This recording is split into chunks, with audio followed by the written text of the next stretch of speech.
Hey guys, Mitsuha here from KMG. Now, if you grew up in the 90s or 2000s, there's a decent chance that you're already pretty familiar with the subject of today's video. The subject in question? Breathing. Yes. Less importantly, though, is the other subject of the video today, the Game Boy. The Game Boy got its start back in 1989 as Nintendo's first attempt at a full-fledged handheld gaming console. Sure, you had Game & Watches in the past, but seeing as those were only programmed to play one single game, I hesitate to really call them consoles. Now, on the first Game Boy, most of the games were pretty simplistic, and many of them were just ports of popular arcade games at the time, and simplified versions at that. The graphics were mostly comparable to the NES, those being basic 8-bit sprites. As you can imagine, though, having graphics that beautiful on a handheld device definitely would have been a bit too overwhelming for kids back in the day. Fortunately, Nintendo realized the issue this would cause, and so they came up with a great solution. Let's make it green. Now, if they'd used pretty shades of green, this would have been just as bad, but don't worry. Nintendo knew this, and so they did us the favor of using arguably some pretty disgusting shades of green. So now, when people would look at the graphics of the Game Boy, instead of their heads imploding, it was a bit more like, this was all great, and the Game Boy was a huge hit overall. One of the key issues present with the original Game Boy, however, was its size. It was rather large and a bit clunky, so Nintendo's response to this was releasing the Game Boy Pocket. Now, while Google will have you believe that it was released in 2020, it was actually released in 1996, and the name Game Boy Pocket aimed to emphasize its main, and only, improvement, that being its smaller size. To give you a bit of a size comparison, I have here with me my original Game Boy case, and while it's not too incredibly big, when you compare it to the Game Boy Pocket case, it's easy to see why this may have been a bit more convenient. Clearly, size matters, as we've all been told many times, and the Game Boy Pocket is a true testament to this statement. Anyway, the next Game Boy iteration, that being the Game Boy Color released in 1998, had an even more exciting upgrade, and I'm sure you'll never guess what it is. So yes, Nintendo decided that now was the perfect time to do a crazy thing with their handhelds. All that stuff earlier about how the use of colors would make our heads explode? Out the window. Nintendo was insane at this point, and it seemed like basically anything would go. Fortunately, after many hours of some of the most intense research you've ever seen,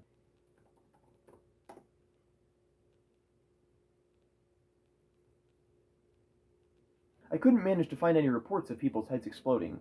I guess this means that Nintendo must have put some kind of technology in the systems to prevent this from happening. But now, with the addition of all these new colors to the games, they now looked much better?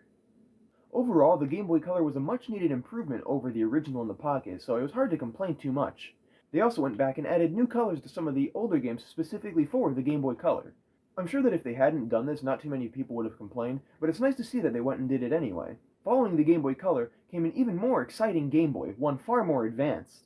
That being, well, the Game Boy Advance. The Game Boy Advance, released in 2001, was arguably the biggest jump forward in terms of its technological improvements, or should I say, advancements.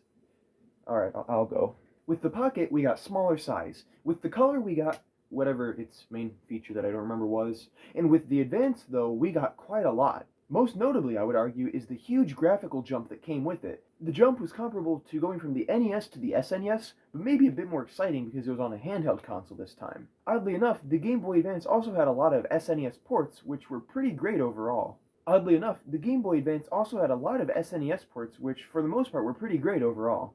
In addition to the graphical improvements, the sound was also now much better. The Game Boy Advance also looked completely different than the prior Game Boy systems.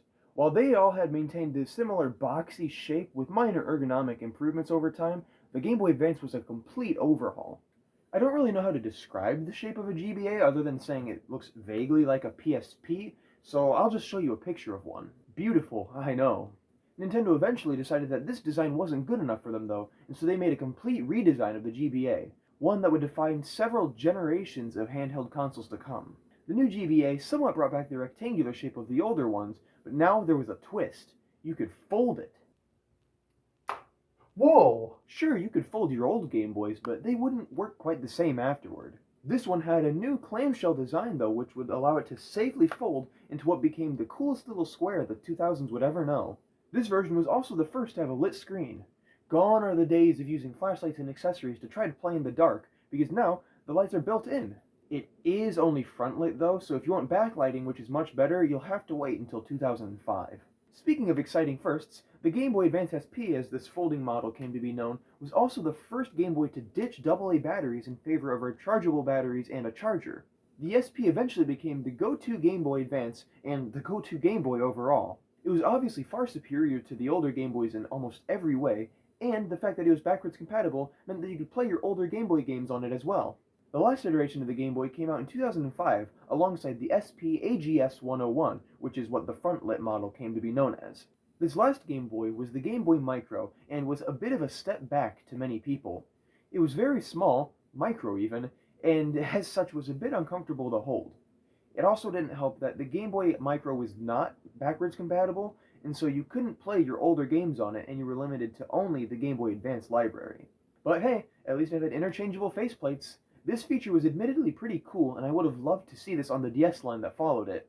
Overall, the Micro may not have been too popular compared to the SP and the regular Advance, but it's still a cool little piece of technology and is the way that Nintendo brought the era of the Game Boy to a close. The Game Boy in all of its iterations was an amazing feat. It gave us all of these games in the palms of our hands and allowed us to take these amazing worlds and characters wherever we went. As it evolved over time, it got to be more and more impressive, and it definitely secured itself a solid spot in history as a gaming icon.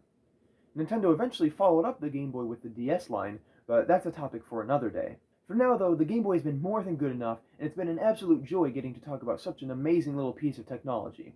Anyway, thank you guys so much for watching. Make sure to like, comment, and subscribe. And as always, I will see you guys next time.